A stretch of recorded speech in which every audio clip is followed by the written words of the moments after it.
Pauline Swift for Our World Media Magazine, speaking with Jason Curry, a Big Apple basketball team. Yes. And you're the founder. Correct. All right. Can you tell me a little bit about yourself and how all this ties into your family background and everything with music and entertainment and everything? Yeah. Well, I'm a New York City product. Grew up in Queens, New York, and have played basketball my entire life. I mean, ever since I was a little kid, I've always had a ball in my hand. Like a lot of kids from the city, playing in the parks growing up, and then, at an early age, realized that, I had pretty good talent level, and I was fortunate enough to have parents who always put me in good situations in terms of being able to send me to basketball camps and really being around a lot of people at a young age who were able to hone my skills. What part of Queens are you from? From Richmond Hill. Grew up in Richmond Hill, went to school in South Ozone Park, and then actually throughout my life I probably lived almost all over Queens. Grew up, like I said, in Richmond Hill, went to school in South Ozone Park. Then I moved to Springfield Gardens when I was in high school. Then I lived in the actual heart of Jamaica, right on Hillside Avenue and Merrick Boulevard, and now currently over in Briarwood, in the Briarwood Kew Gardens section. So I've made my way around Queens a lot. I know Queens like the back of my hand, and I have a lot of experience in terms of my New York City high school basketball background. I attended Archbishop Malloy High School in Queens and actually bounced around a lot in terms of high schools. Went to 5 high schools in 5 years. Started off at Archbishop Malloy, was at Forest Hills High School, went to Lawrence Woodmere Academy, went to Hillcrest High School, and then finished up at Cheshire Academy in Connecticut. But again, basketball is something that's always just been a passion for me.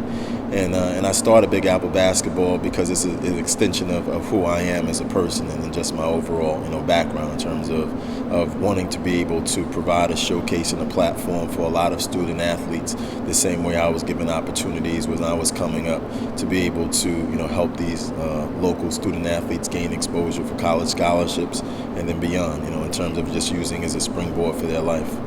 Was there anything else in life that interests you other than basketball, or did you know at a young age this was for you? Oh yeah, I definitely knew at a young age basketball was for me. I mean, like everybody else, especially from the inner cities, I had dreams of making it to the NBA. That's all I thought about. And probably, up until I got to college, I really never knew exactly what I wanted to do outside of basketball.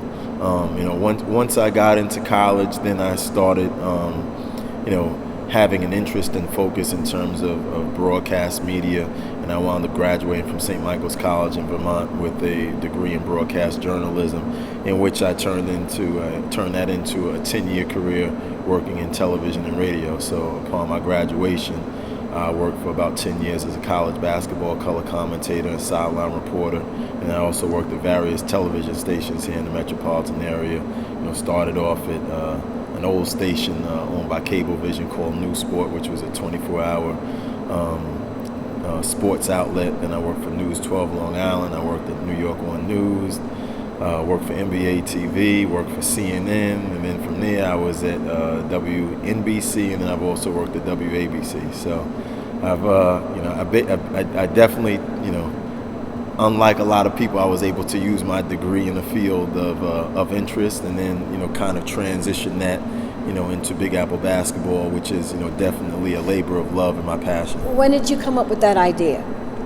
So I started Big Apple Basketball in 1999. Initially, when I started, we were just a professional touring team in which colleges and universities from around the country would contract us to travel around and play against their schools in exhibition games. So we'd play against Division I schools, such as Columbia, the University of Vermont, University of Virginia. We used to go to Baltimore and play against Loyola, Maryland, and Coppin State.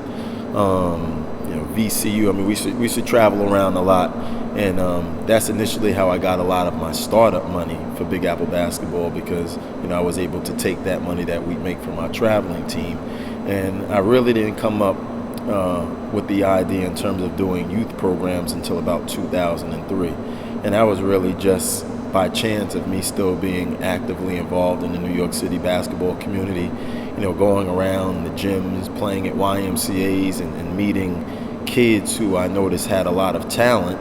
And then I just talked to them, just in general conversation, and just talked to them in terms of where they were at currently at that point in their lives and what they were looking to do.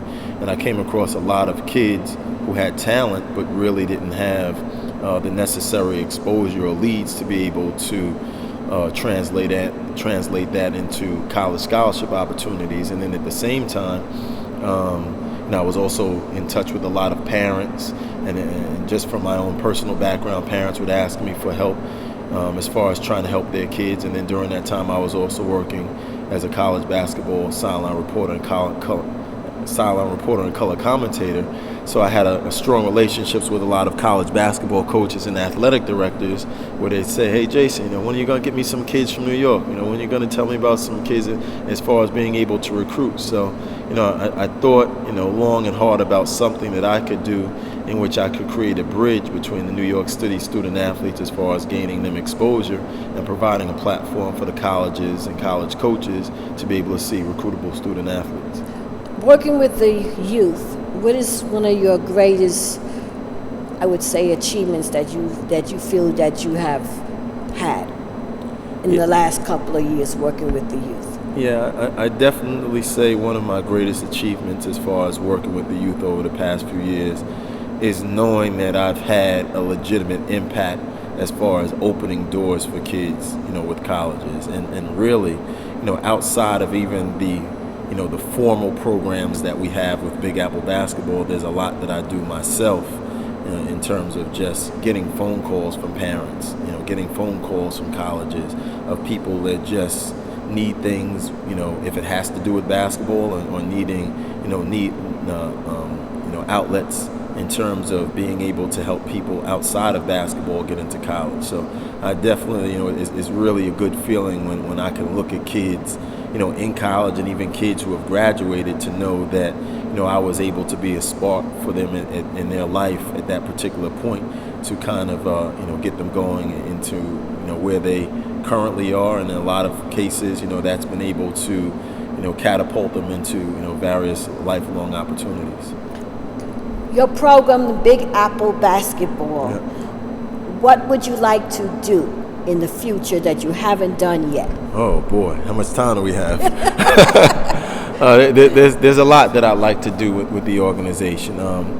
Currently, and primarily because I've been really operating as a one-man band, since the inception, and have had a lot of help with volunteer services. A lot of people have been volunteering, and a newly built board of directors who's really been hands-on and helping me. But I'd really like to continue to build the program from a staffing standpoint. But I'd probably say more importantly, I'd like to do things outside of just the showcases from a basketball standpoint, but really develop more of our mentoring programs to really work with kids year-round, to have, from my standpoint, more of an impactful service on what we do with the kids year-round, and being able to stay in touch with them and being able to follow their progress. I like to do a lot of things in terms of being able to help more college student athletes when they come home during the summer, gain internships.